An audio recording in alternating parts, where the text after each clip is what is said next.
अच्छा सर, अगर कोई पार्टी आपको ऑफर करे शमूलियत के लिए कि आप वजीर बन जाएं हमारे या हमारे पास आ जाएं, किस पार्टी में जाना पसंद मैं करेंगे? Not going in politics at all.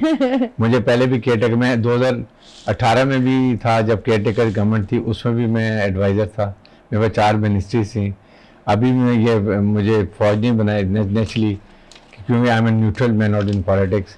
तो मैं अपना आराम से ज़िंदगी गुजारता हूँ, बच्चे सेटल हैं, तो इसलिए I am it is better कि मैं आराम से अपनी लाइफ गुजारूँ, not interested in politics. Not interesting in politics. Politics बहुत गंदी हो गई है, बहुत खराब बहुत हो गई है। बिल्कुल और लॉबीज बन गई हेल्दी हैं, पॉलिटिक्स होनी, लेकिन होनी चाहिए। अवाम अपने नुमाइंदों को असेंबली में क्यों भेजते हैं? क्यों भेजते हैं? कि इसीलिए उनकी भेजते हैं। वेलफेयर के लिए काम हो। बात करें वो नुमाइंदे फिर हुकूमत बनाते हैं। बिल्कुल ऐसे ही। हुकूमत इसलिए बनती है कि आवाम के लिए, एजुकेशन के लिए, हेल्थ के लिए, जॉब्स के लिए, डिफरेंट प्रोजेक्ट के लिए, ये लोकल गवर्नमेंट के लिए, सड़कों के लिए, सब काम होगा। तो अगर वो नहीं होगा तो मुझे बताएं इस जमहूरियत का क्या फ़ायदा।